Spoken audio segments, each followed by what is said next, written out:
Hi, my name's Joseph. Welcome to the Eclectic Philatelist, Episode 8. Today we're going to talk about books again.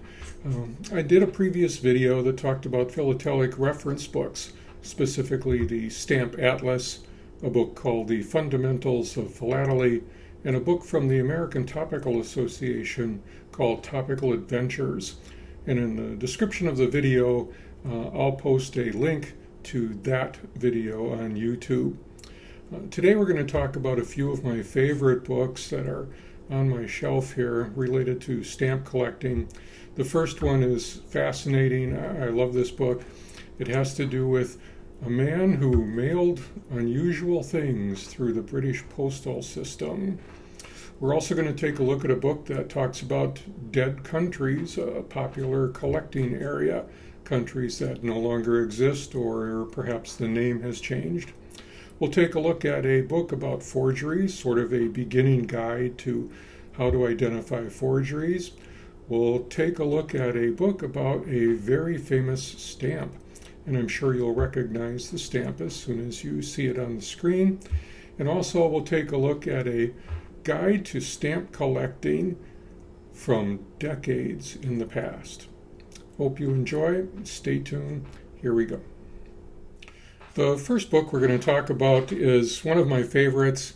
It's The Englishman Who Posted Himself and Other Curious Objects by John Tingey, who is a stamp collector and a historian. And I'm just going to read a bit of a description from the back of the book here as an introduction to this book.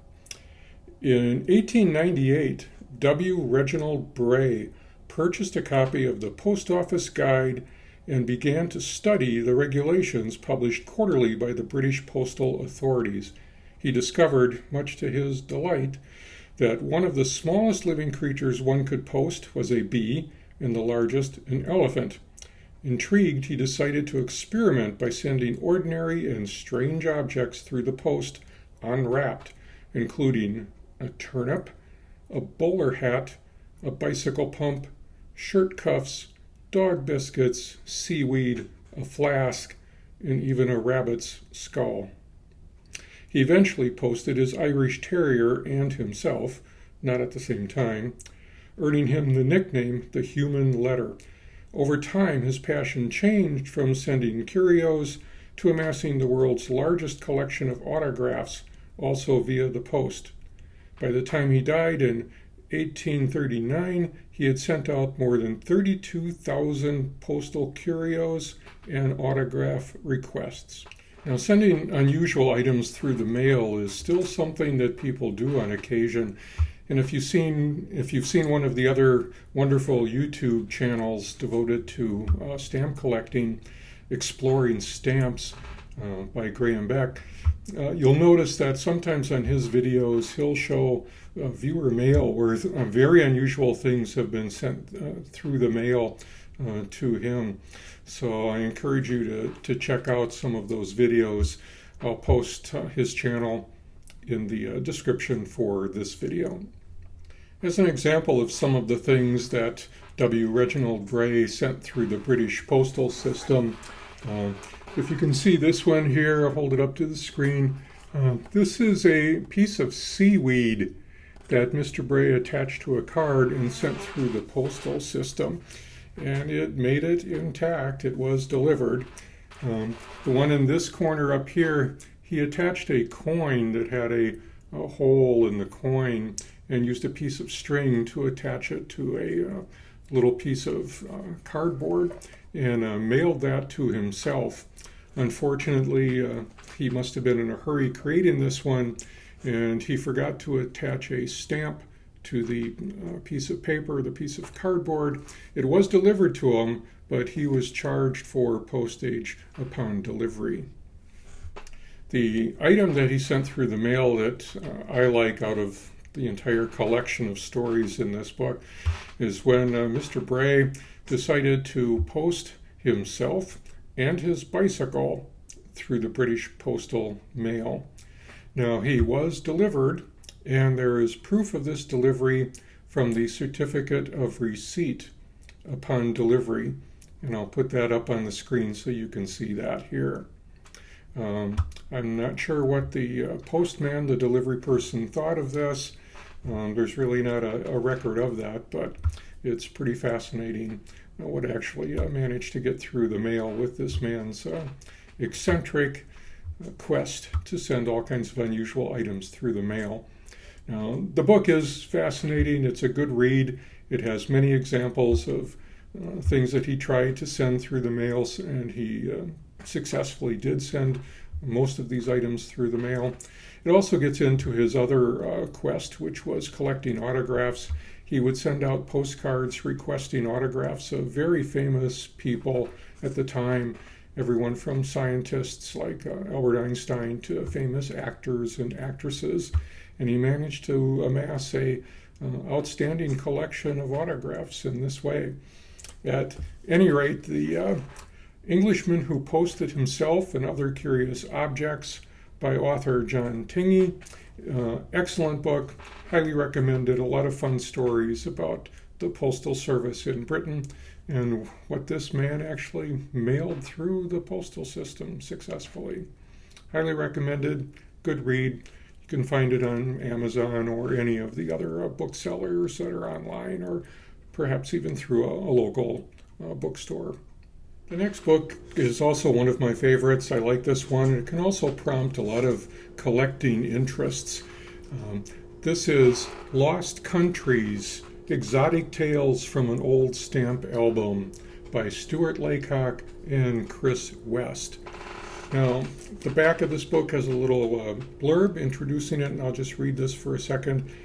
Old stamp albums with their names of forgotten places and their faces of forgotten rulers ask questions. What happened to them? Why? How? Where are they now? Lost Countries answers some of the most tantalizing of these questions in a fun and informative manner. Now, this book can double as a reference book as well, and I'll put some photos up of the tables of contents that shows what countries are actually covered in this book. And it can make an interesting starting point or an idea point for starting a new collection. You can come through here and find a country that the name of that country no longer exists. The name may have changed, or the country itself was absorbed by another nation. And you could still find stamps of many of these lost countries, sometimes called dead countries. And that could be an interesting part of a new collection. So the table of contents here shows that there are quite a few countries listed in this book. It is a pretty extensive list. And so this is another highly recommended book. I find it fascinating, a good point to learn a little bit more about the history of some countries and the history of the rulers of these countries, and what happened to them, why their borders disappeared. Highly recommended. Lost Countries. Now, whether you're a topical collector or a collector of countries or of historical rulers or various other subjects for building a stamp collection, many people are interested in whether their stamps are genuine or whether their stamps are forgeries. And there's an awful lot of books about forgeries available. There's a ton of information online. It's all excellent. Lynn's published a book called Focus on Forgeries. And this is a guide to forgeries of common stamps. Now, this is sort of an introduction to identifying forgeries. There is a lot of information in here. The informations are fairly brief. They show just 1 or 2 pages of a stamp explaining the item that on the stamp or the portion of the stamp that is a forgery and how to tell the difference between a genuine and a forged stamp. So it's a good reference book, probably a beginning reference book for many people. There are other quite more advanced books, and perhaps in a future video we'll discuss some of the more advanced books. But the Lynn's publication, Focus on Forgeries, A Guide to Forgeries of Common Stamps, is a recommended beginning point for anyone interested in this topic. The next book, you'll definitely recognize the stamp that this book is about here. The book is titled Stamp of the Century by Kellen Diamante and Deborah Fisher. And of course, you can tell by the cover, this is about the inverted Jenny. Now, it's quite a famous stamp, but the story itself can be very complicated and quite interesting. If you're interested in postal history at all and the stories of people who've collected these very rare and very expensive stamps over the years, this book would be highly recommended. The book gets into stories and tales of these stamps, such as were there actually a number of these stamps that were hoarded, and how they were sold between different collectors, how they were auctioned off, how the stamps were even produced, and how the error came to be during printing of the stamp. So although it's a famous stamp and a lot of people know a little bit about it, this book goes into quite a bit of in-depth information. So if you're curious about production and history and how stamps were then sold and collected, especially these error type stamps and the inverted Jenny in particular, then this book, The Stamp of the Century, highly recommended. The last book is one of my favorite areas of collecting. I like to find old pamphlets and old guides to stamp collecting as I prowl through old used bookstores or antique shops and something like this. And a while back I found this little book at a consignment store in my city where I live. And it's a fascinating little book. It's the Standard Guide to Stamp Collecting by the Scott Stamp and Coin Company from 1931. I'll put some photographs of pages from this little book up on the screen here. For a very thin little book, it's only, how many pages are in here? Let's see here. Boy, it's only a little over 35 pages or something like that, but it does have a lot of information from back in 1931 here. It begins with postage stamps and how to collect them. Kind of an introduction for beginners. It has some black and white photos of some early stamps in here as well, which is kind of fascinating. It even has a chapter on watermarks, what watermarks are, how to find them, and why they were important. It gets into a chapter on perforations, which is a neat way that they explained it in this little booklet back then. And it goes on to talk about all kinds of things, different varieties, how to use a stamp catalog, how to use pairs of stamps to do comparisons between stamps.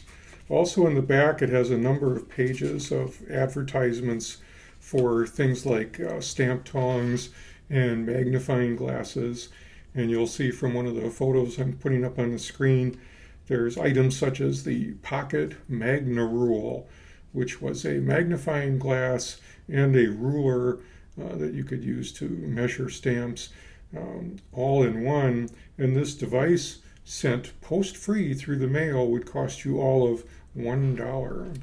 So many collectors want to expand their knowledge constantly, and you can of course do this by reading the various philatelic publications that are out there. The American Philatelic Society and the American Topical Association have magazines that are published, very helpful. There are publications from Linz, of course, and other sources worldwide. But there's so many different books out there that talk about stamp collecting and philatelic history and so forth. And there's also some fascinating old books that have been out of print for a very long time, or little pamphlets like the Scott Guide from 1931 that I just talked about. So adding these things to your collection, I think, can be a lot of fun. It can increase your knowledge of stamp collecting, add some enjoyment, and it can prompt new ideas for perhaps new collections that you want to start or want to begin. So that's it for this episode. Thanks very much for watching. Please like this video and please subscribe. yes, definitely please subscribe. That's a very important parameter for us YouTubers. So thanks again, happy collecting, and I'll see you in the next video.